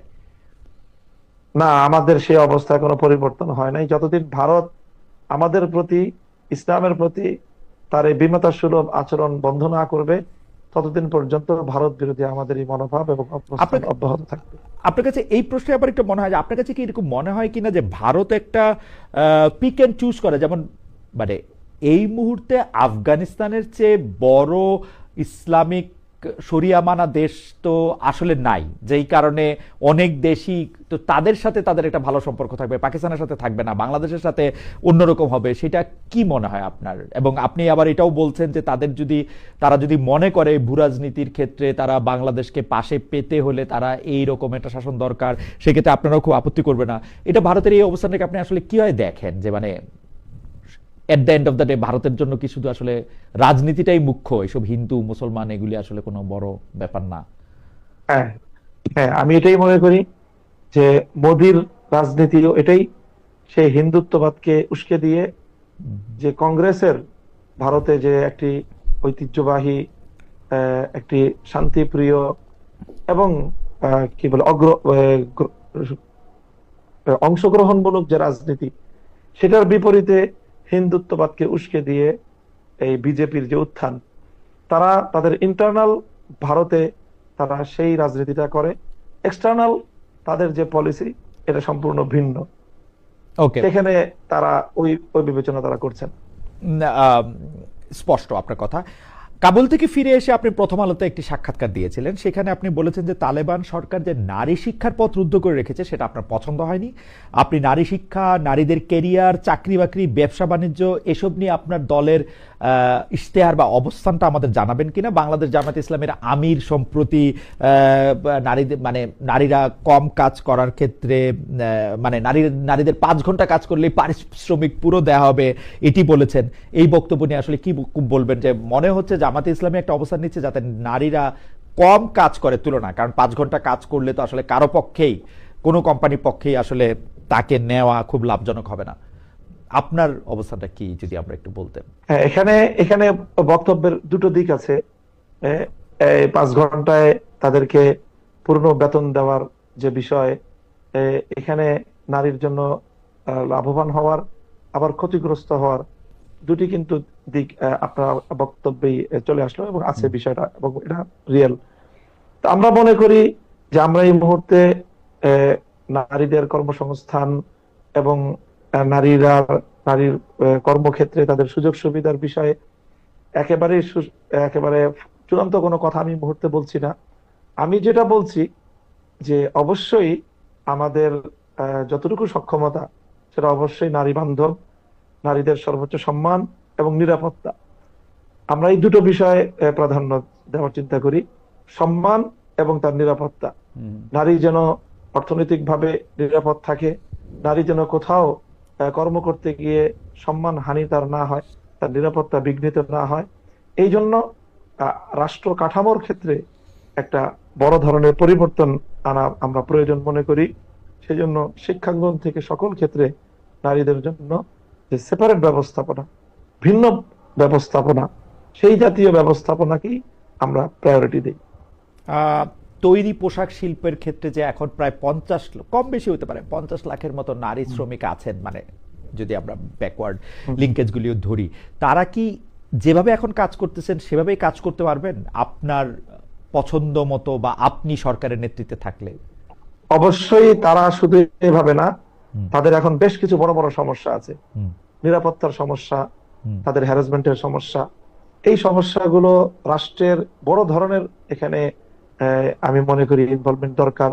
এবং রাষ্ট্রের পক্ষ থেকে এই যে নারীদের যে কর্মসংস্থানগুলো, সেখানে দুর্ঘটনা ঘটলে নারীরা স্বাভাবিকভাবেই এই দুর্ঘটনা ওভারকাম করার জন্য বা সেখান থেকে নিরাপদে সরে আসার জন্য পুরুষদের মতো তাদের সেই ক্যাপাবিলিটি থাকে না। এই জাতীয় বিষয়গুলো আরো নিরাপদ হওয়া দরকার। নারী শ্রমিকদের সেখানে পুরুষ সুপারভাইজারদের দ্বারা নানাভাবেই তারা নিগৃহীত হয়, হয়রানির শিকার হয়। সেই বিষয়গুলোর ক্ষেত্রে একটা রাষ্ট্রীয় নির্দেশনা থাকা দরকার এবং সেটার একটা সুপারভাইজিং দরকার। এই জাতীয় বিষয়গুলো আমরা নিশ্চিত করে নারীদের জন্য গার্মেন্টস সেক্টর সহ ইত্যাদি ক্ষেত্রে নিরাপদ এবং উত্তম কর্মসংস্থানের বিষয়টা আমাদের হাতে আমরা সুযোগ পেলে এটাকে আরো সম্প্রসারিত করব। আপনারা এই ক্ষেত্রে কি তালেবান মডেলটা ফলো করবেন, যে আপনারা নারীদের কম কাজ করার ক্ষেত্রে উৎসাহিত করবেন, যে নারীরা কম কাজ না করুক? কারণ মানে এই প্রশ্নটা আপনাকে বলা একটা দ্বিরুক্তি, কারণ আপনি স্পষ্ট বলেছেন যে আপনি আসলে ওটা ওদের পছন্দ করেন নাই, ওদের সিস্টেমটা। না, আমি বলি এটা আমার মনে হচ্ছে যে ইমারাতের আফগানিস্তান সম্পর্কে এটা একটা ভুল বার্তা। হুম, তারা কিন্তু নারী দৃষ্টিভঙ্গিগত ভাবে তারা কিন্তু নারীর কর্মসংস্থানের বিরোধী না। তারা হলো সৌদি বা আরব বিশ্বের যে মডেলটা আছে এই ক্ষেত্রে হুম, তারা সেটা ফলো করতে চাচ্ছে, যে আরব বিশ্বে কিন্তু ব্যাপকভাবে নারী শিক্ষার আয়োজন আছে এবং উন্নত আয়োজন, ব্যবস্থাপনা, সব সুন্দর ব্যবস্থাপনার মাধ্যমেই তারা সেটা করতে চাচ্ছে।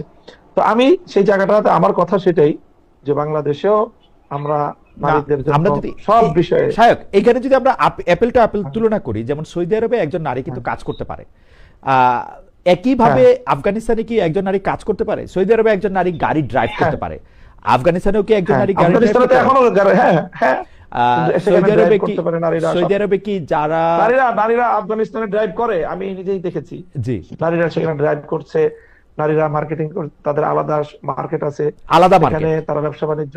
মার্কেটটা আলাদা, হ্যাঁ, সেখানে বিক্রেতাও নারী। হ্যাঁ, এরকম মার্কেট তারা প্রতিষ্ঠা করেছে।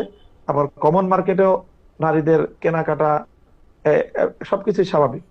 মানে একটা আরব বিশ্ব বলতে আমরা যদি এখন সৌদি আরব বা মিশর বা আম, তিন জায়গা থেকে যদি আমরা উদাহরণ নেই, ইরানে একটা হ্যাঁ, নারীর যেরকম অধিকার,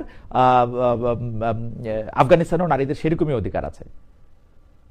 হ্যাঁ, আচ্ছা। অধিকারটা ঠিকই আছে, হুম। শুধু শিক্ষার ক্ষেত্রে তারা এখনো পর্যন্ত কোনো ভালো সন্তোষজনক ব্যবস্থা তারা করতে পারেনি। মানে শিক্ষাটার ক্ষেত্রে তারা নারী শিক্ষার বিপক্ষে বা না, না, দৃষ্টিভঙ্গিগত ভাবে বিপক্ষে না, হুম, তারা আন্ডার প্রসেসিং। তারা নারীদের জন্য যেই ধরনের শিক্ষা ব্যবস্থা, শিক্ষার আয়োজন তারা নারীদের চায়, জন্য মানে কি সেটা তাদের। আলাদা শিক্ষা ব্যবস্থা, ধরেন মানে পুরুষ আর হ্যাঁ, নারী শিক্ষা ব্যবস্থাটা হ্যাঁ, আলাদা, হ্যাঁ, মানে আলাদা। মানে কাঠামোগতভাবেও আলাদা, আবার বিষয়বস্তুগত ক্ষেত্রেও আলাদা, যেমন নারীরা আসলে না, বিষয়বস্তুগত ভাবে আলাদা না, মানে নারীরা কাঠামোগত আলাদা। শুধু কাঠামোগত আলাদা। শিক্ষা প্রতিষ্ঠান থাকবে, সবকিছু পড়াশোনা করবে নারীরা। ওকে, কিন্তু সেটা এখনো এটাই তারা তাদের কাছ থেকে আমরা। সেটা এখনো তারা শুরু করে নাই। হ্যাঁ, ওটা ওটা শুরু তারা বাস্তবায়ন করতে পারেনি।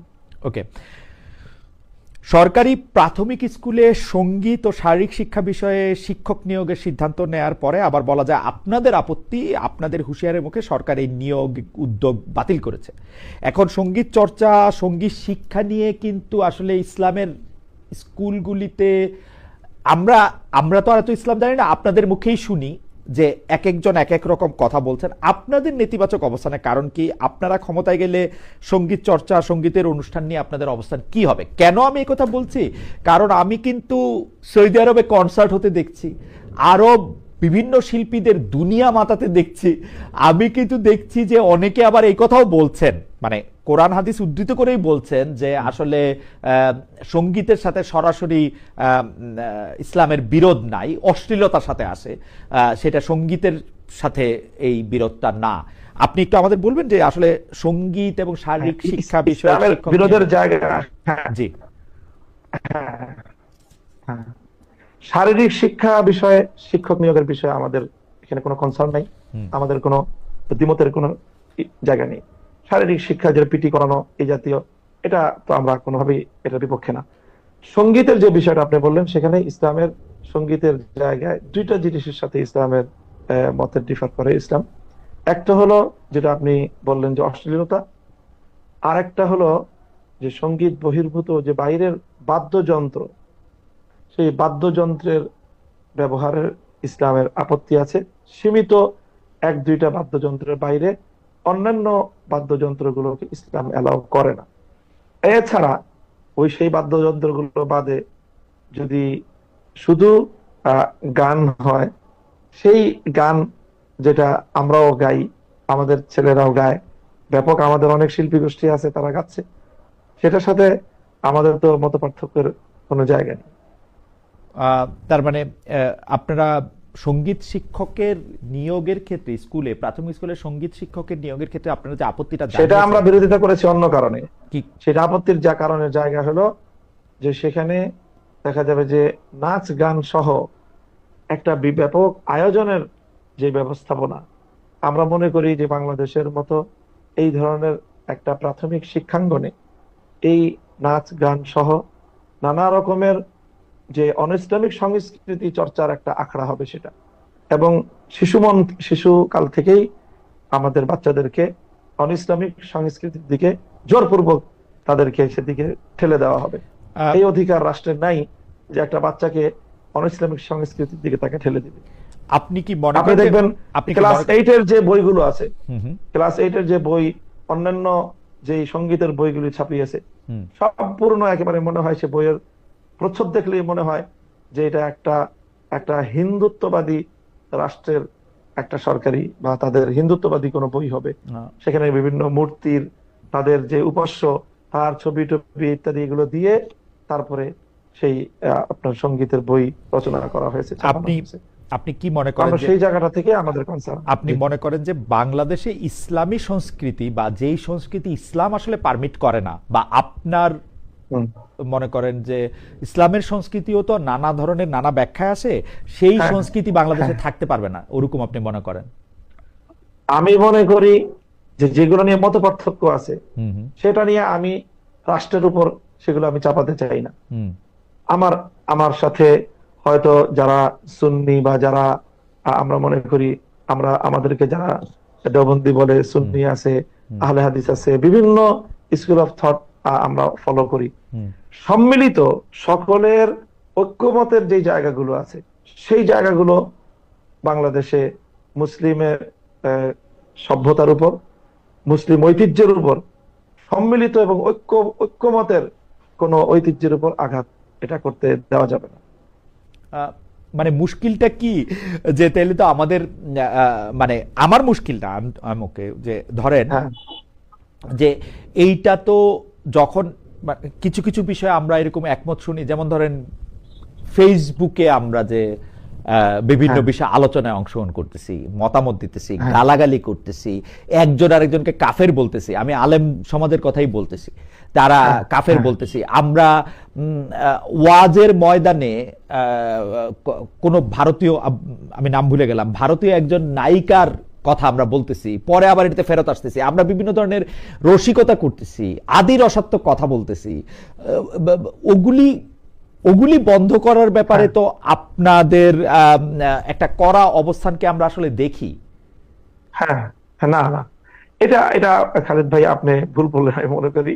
হ্যাঁ যে এই সকল বিষয়ে সবচেয়ে যাদেরই এই ধরনের স্লিপিং হয় হুম বা যাদেরই এই ধরনের ভুল হয়, সেই বিষয়ে আমাদের অঙ্গন থেকে সবচেয়ে বেশি প্রতিবাদ হয়। এবং সেটাকে, এবং আমাদের চাপের কাছেই হুম আপনি যেটা বললেন না হুম যে আবার ভুল স্বীকার করলো, হুম। এই ভুল স্বীকার কিন্তু আমাদের অঙ্গন থেকে এই জাতীয় ভুলের প্রতিবাদের কারণেই ভুল স্বীকারটা করা হয়। আচ্ছা, তো মানে আমি আপনাদের মনে করি কিন্তু না। আপনাদের সেই প্রতিবাদটা আমরা আসলে খুব প্রকাশ্যে দেখি না, কারণ আমরা দেখি কি, যে ধরেন একজন বক্তা, তিনি এত এত এত এত নিষ্ঠুরভাবে, এত মানে আরেকটা গোষ্ঠীকে এমনভাবে আক্রমণ করতেছেন যে আসলে ধরা যাক, আপনি এগুলো আসলে খুব ভালো করেই জানেন যে ধরেন যে 12ই রবিউল আউয়াল আসলে পালন করা হবে কি হবে না, মিলাদুন্নবী থাকবে কি থাকবে না, এগুলি ক্ষেত্রে হ্যাঁ, তো একটা গোষ্ঠীগত জায়গা থেকে আরেকটা গোষ্ঠীকে এমন ভাবে আক্রমণ করা হয় হ্যাঁ, যে মানে আমাদের আসলে মানে প্রথমেই বলে নেওয়া হয় যে উমুক হচ্ছে কাফের, এবং উনিও একজন আলেম। এখন আমরা কোন দিকে যাব আসলে? আমি, না না, কোন দিকে যাব, আপনি যেভাবে অসহায়ত্ব প্রকাশ করতেছেন হ্যাঁ, বিষয়টা এমন না। আচ্ছা, এখানে বাংলাদেশের যারা নেতৃস্থানীয় আলেম সমাজ, যারা প্রতিনিধিত্বশীল আলেম, তাদের পক্ষ থেকে কিন্তু এই বিষয়ে একটা চমৎকার ভারসাম্যপূর্ণ দিক নির্দেশনা আছে, আমাদের বক্তব্য আছে। এবং আমরা সকলেই প্রতিনিধিত্বশীল আলেমগণ এই ক্ষেত্রে আমি মনে করি যে অঙ্গনে এমন কোন বিরোধ আমাদের বাংলাদেশে নেই যে যেটা নিয়ে এরকম চরম পর্যায়ের কোন অস্থিরতা তৈরি হয়। দুই একজন ব্যক্তি যারা তার একান্তই দুর্বল, তাদের ভুল বলবো। আচ্ছা, আমি একটা বিষয় শুধু আপনার একটু দিক নির্দেশনা চাই শিক্ষক হিসেবে, সেটা হচ্ছে যে আপনি কি মনে করেন যে একটা ইসলামী জলসায় আরেকটা ধর্মকে আক্রমণ করে বা ওই ধর্মের বিভিন্ন সাংস্কৃতিক চর্চাকে আক্রমণ করে কথা বলা কি উচিত আসলে, বা এটা কি ঠিক আছে? আপনি কি মনে করেন? এখানে আমি বলি হুম আমি বলি হুম একটা হলো কম্পারেটিভ রিলিজিয়াস ডিসকাশন, হুম এটা একটা তো গুরুত্বপূর্ণ আলোচনা। এটা তো আলোচনা করতেই হবে। হুম, আমি আমার ধর্মকে শ্রেষ্ঠ জ্ঞান করি। হুম, আমার ধর্ম কেন শ্রেষ্ঠ, তো সেটা তো আমাকে প্রমাণের আলোকে, যুক্তির আলোকে মানুষকে বলতে হবে। হুম। হ্যাঁ, সেটা বলতে গিয়ে অবশ্যই ইসলামের যে নির্দেশনা আছে সেক্ষেত্রে অন্যদের সম্মানের প্রতি লক্ষ্য রাখা, অন্য ধর্মের বিরুদ্ধে কটাক্ষ না করা, সেই মূলনীতিগুলো তো আমাকে অবশ্যই অনুসরণ করতে হবে। সেটা যদি কেউ অনুসরণ না করে, তাহলে তো সে ইসলামের নির্দেশনায় সে অনুসরণ করলো না, তার বক্তব্য ইসলামী হলো কিভাবে?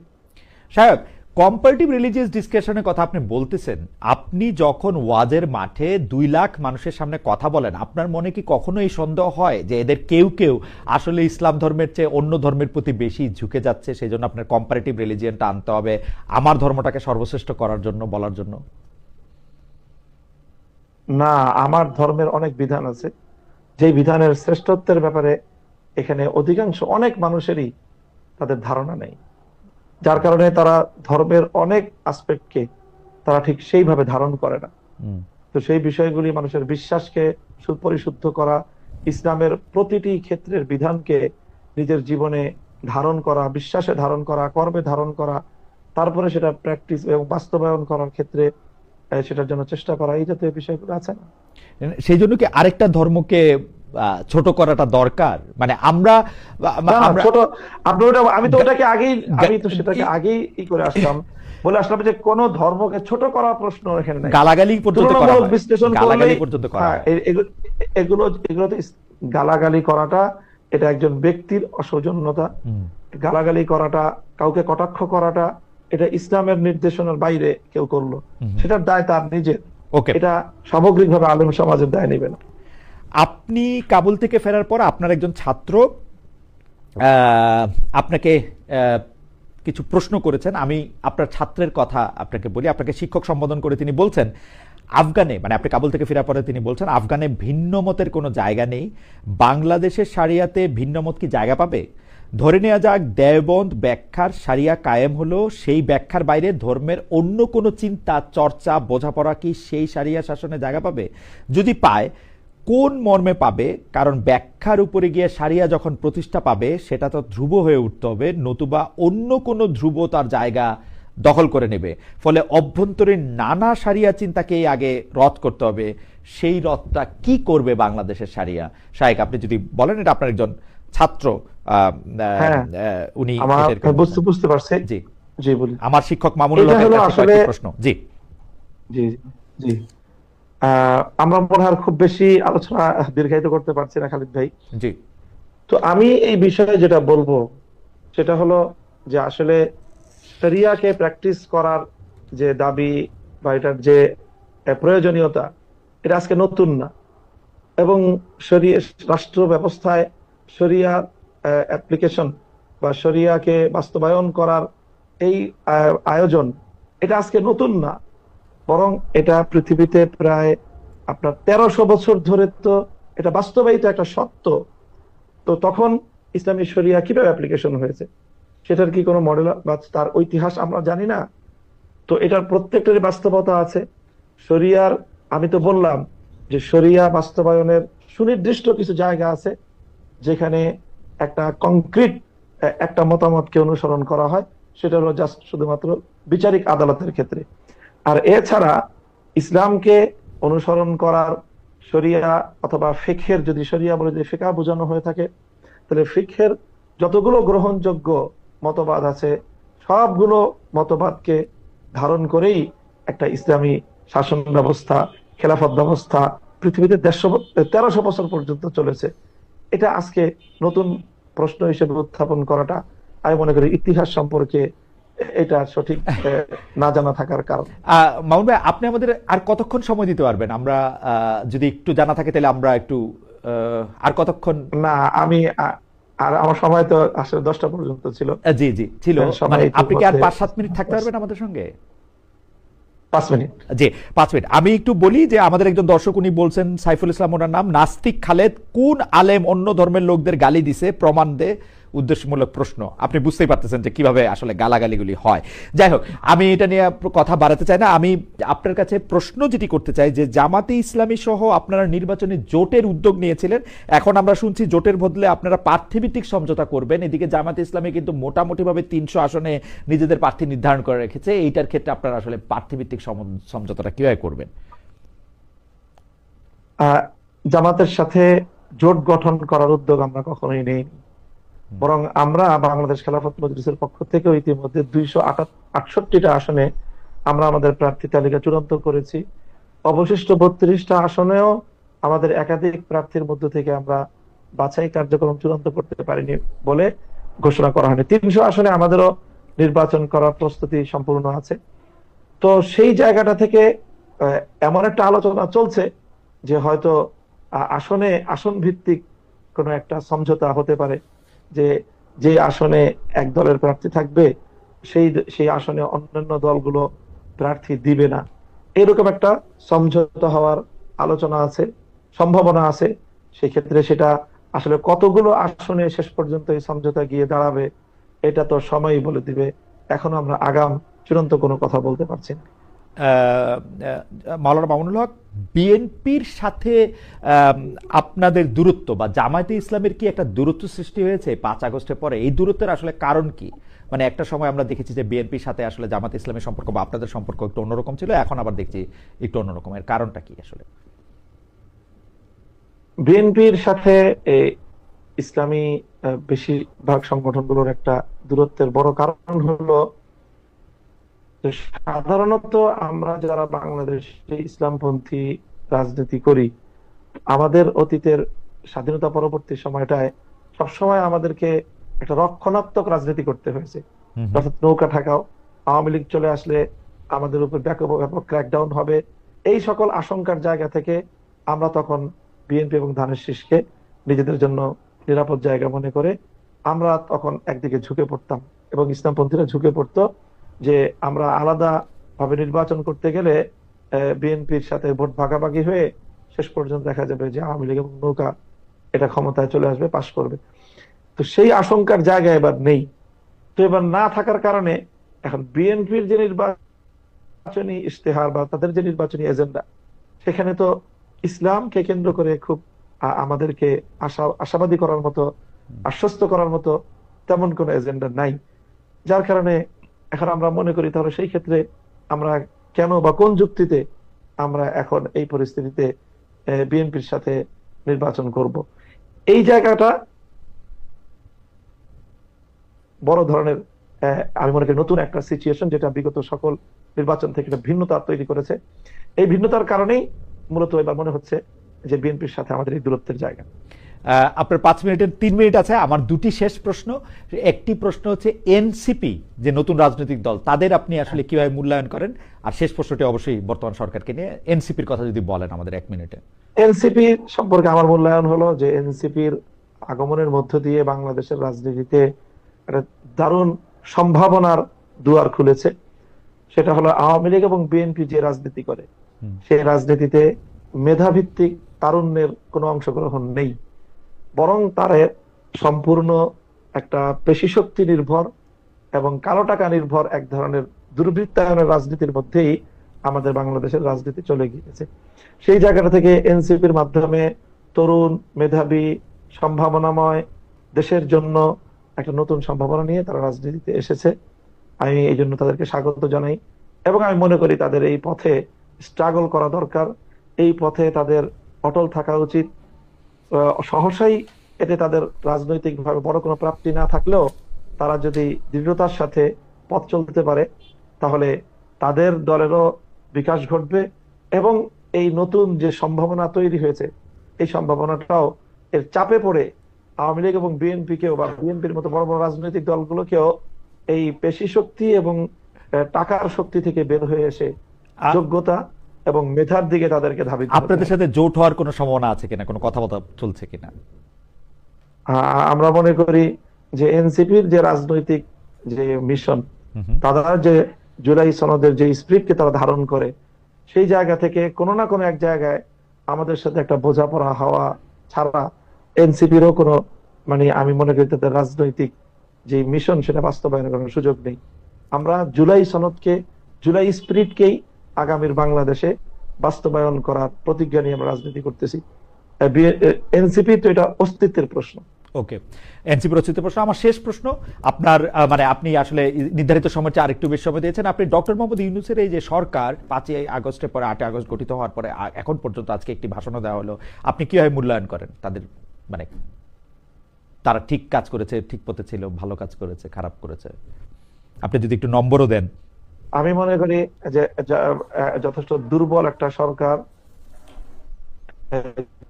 দুর্বল সরকার হওয়া, হ্যাঁ, দুর্বল সরকার হওয়ার কারণে নতজানু একটা সঠিক সেই সম্ভাবনাটাকে কাজে লাগাতে পারে নাই। কারণ এই সরকারের মধ্যে রাজনীতিবিদ এর সংকট রয়েছে। বিভিন্ন এনজিও নির্ভর সরকার যেটাকে বলা হয়েছে, এই সরকার জুলাই চেতনাকে যথাযথভাবে তারা বাস্তবায়ন করতে আরো অনেকেই আগেই সক্ষম হতো যদি তারা আরেকটু দৃঢ় হতো। এটাই তাদের ব্যাপারে আমার সর্বশেষ মূল্যায়ন। জনাব মামুনুল হক, আপনাকে অনেক ধন্যবাদ। মাওলানা মামুনুল হক আমাদের সঙ্গে ছিলেন, অনেকগুলি প্রশ্নের জবাব দিয়েছেন। তিনি তার নির্ধারিত সময়ের বাইরেও তিনি 9টা থেকে 10টা পর্যন্ত থাকতে চেয়েছিলেন, আমরা তাকে আরো 20 মিনিট বেশি পেয়েছি, সেজন্য আমাদের একটু আন্তরিক ধন্যবাদ জানাবেন। আমাদের অনুষ্ঠানটি শুরু করতে একটু দেরি হয়েছিল, সেজন্য সময়ের ব্যবস্থাপনা এবং অনেক প্রশ্ন করার জন্য আপনাকে অনেক অনেক ধন্যবাদ। তার আগে আপনাকে একটু শোনাতে চাই যে আমরা দর্শকদের প্রশ্ন করেছিলাম যে জুলাই সনদ বাস্তবায়নে গণভোট ছাড়া জাতীয় নির্বাচন হতে দেয়া হবে না, বলেছেন বাংলাদেশ খেলাফত মজলিসের আমির মাওলানা মোহাম্মদ মামুনুল হক। প্রিয় দর্শক, এই অবস্থান সমর্থন করেন কিনা? শতকরা 74% দর্শক আপনাকে সমর্থন করেছেন, শতকরা 26% দর্শক সমর্থন করেন নাই। 39,000 ভোট পড়েছে। যারা মামুনুল হক, আপনাকে আবারও ধন্যবাদ জানিয়ে আজকের অনুষ্ঠান এখানে শেষ করছি। ধন্যবাদ আপনাকে এবং সকলকে। আসসালামু আলাইকুম।